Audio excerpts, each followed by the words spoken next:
course, just today, Caitlin Clark's new Kobe PE shoe sold out in less than a minute. It started with just 7 words, a simple Instagram comment that sent shockwaves through women's basketball and flipped the entire landscape of athletic sponsorships on its head.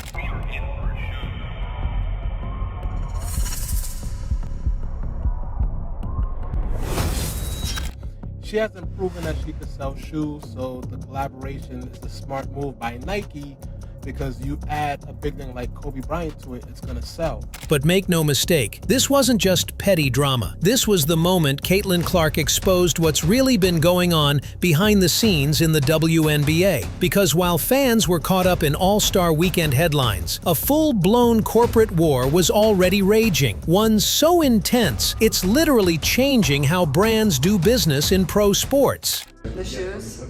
Yeah, I packed 3 pairs. I didn't know which ones I was going to go with. All had a little bit of yellow in them. But these are my Bruce Lee Kobe's that I have worn literally every big game of my career at Iowa. So I was like, I have to break them out. So I didn't pick any of my PEs today. You could probably get these or find them, probably buy them on the secondary market. And when Sophie Cunningham dropped a truth bomb on her podcast, it left Kelsey Plum scrambling to save face. Now, before I walk you through everything mainstream media's too scared to say, the leaked emails, the calculated attacks, the branding strategy that backfired so badly it tanked stock prices. Go ahead and hit that subscribe button. Turn on notifications, because what you're about to hear is the kind of story no one else is telling. Let's go back to where this all started. Under Armour has been struggling for a while now. Their stock is down over 40% since 2022. To the number 2 sportswear company basically in the world. They were number 2 behind Nike. Just an incredible rise. And today, things have totally changed. In just a few years, Under Armour's basically an afterthought. They've been bleeding money, and behind closed doors, they were desperate for a comeback story. That story was supposed to be Kelsey Plum. They gave her the spotlight, built an entire women's basketball campaign around her, and pitched her as the face of toughness, professionalism, and veteran poise. She was positioned as the anti-Nike.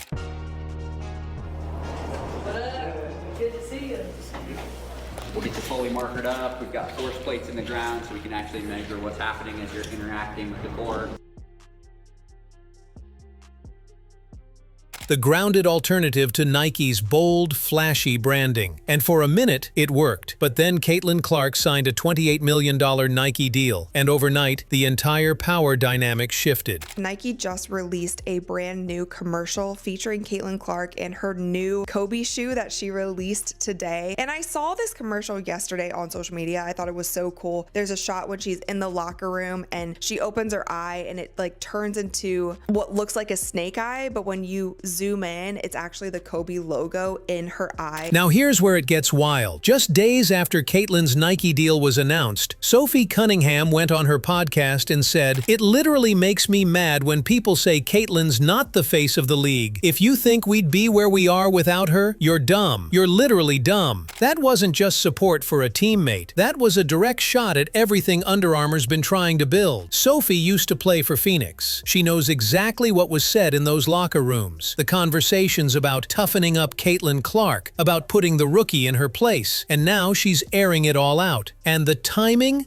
Absolutely intentional, because it came right after Kelsey Plum made one of the worst strategic mistakes in sports marketing history. At the All-Star game, players wore "Pay us what you owe us" shirts. It was supposed to be a unifying message, one moment for the entire league to stand together. WNBA players are claiming that they are underpaid and undervalued compared to the NBA players. Many of them claiming strictly it's just because that they are women and society does not respect women. Now I'm just going to go based on facts here. From what I'm reading all online is that the WNBA is on pace to lose $40 million this WNBA season, which is slightly better from the annually $50 million that they tend to lose. And there are many reports and rumors that the NBA does subsidize the league. According to the New York Post, the NBA owns about 60% of the league. So those rumors about the NBA bailing out the WNBA every year, probably not wrong. Now in basic economics, we know that revenue does not mean that you are in fact turning a profit. Reports online saying that the revenue is roughly 200 million, 100 million, whatever the case may be. They are still in the negative 40 million.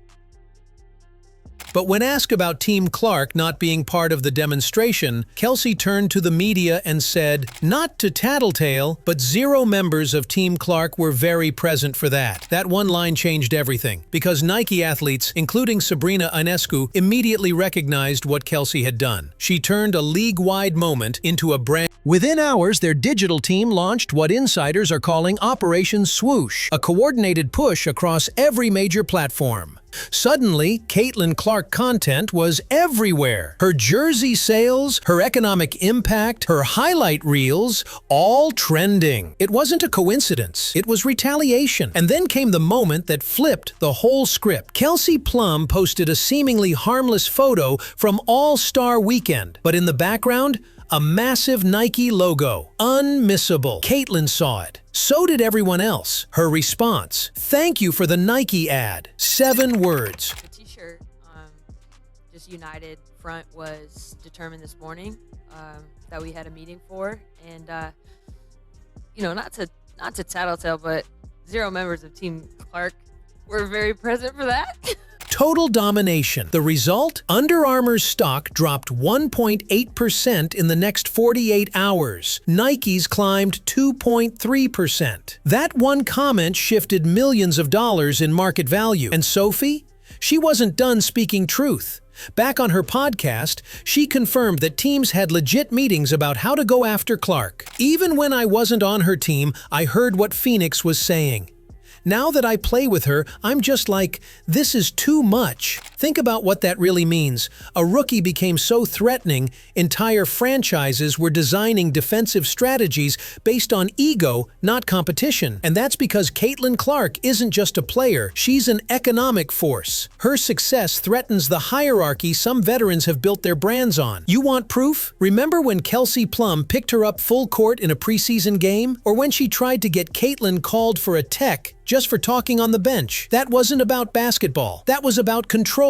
It gets even messier. There's a rule in the WNBA's collective bargaining agreement. If you don't have a shoe deal, you're required to wear Nike. So when Kelsey's own rookie teammate Sarah Ashley Barker needed shoes, she couldn't help. She had to call Sabrina Ionescu, a Nike athlete, to get hooked up. The irony? Kelsey's whole brand is with Under Armour. Yet when it mattered most, her brand couldn't deliver. That's when the cracks started to show. And all the while, Nike was signing a 12-year extension with the WNBA, securing exclusive rights for uniforms, gear, and digital innovation through 2037. Meanwhile, Under Armour is reportedly restructuring its entire women's basketball division. They're losing talent, losing relevance, losing the war. And at the center of it all, Caitlin Clark, calm and unbothered, watching it unfold without even lifting a finger, because when Sophie Cunningham stepped up to defend her, the fans noticed. Her socials exploded. She crossed 1 million followers. She landed new brand deals.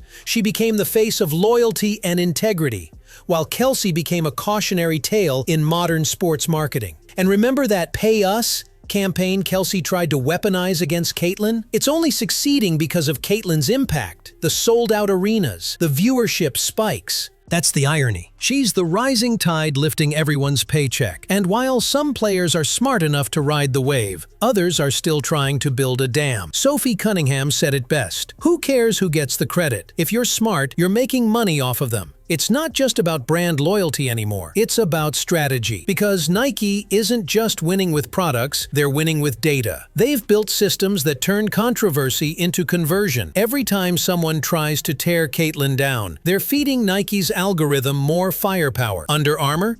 They're 2 years behind. And somehow Kelsey Plum, once their star, has become Nike's most valuable content creator by accident. The best part? Caitlin hasn't said a word since that one Instagram comment. She doesn't have to. Her game, her deals, and her sold-out shows are speaking for her. Sophie, on the other hand, is doing the talking, and she's not holding back. She's exposing the locker room conspiracies, the brand politics, and the players who let jealousy cloud their business decisions. She gets it. She picked the winning side, and she's getting richer, more famous, and more respected for it. it. So here's your Her Hoops takeaway. If you're an athlete in 2025, understand that every interaction is content. Every tweet, every post, every quote, it's all part of the branding war you may not even know you're fighting. Caitlin Clark mastered that before she ever played a WNBA game. She didn't just bring talent, she brought strategy. And Kelsey Plum learned the hard way what happens when you play checkers in a game of corporate chess. This was never just basketball. This is Her Hoops, where we break down the stories behind the stories. And right now, Nike isn't just winning, they're building an empire. Make sure you're following so you don't miss the next move. Because in this game, the queen doesn't just play, she rewrites the rules.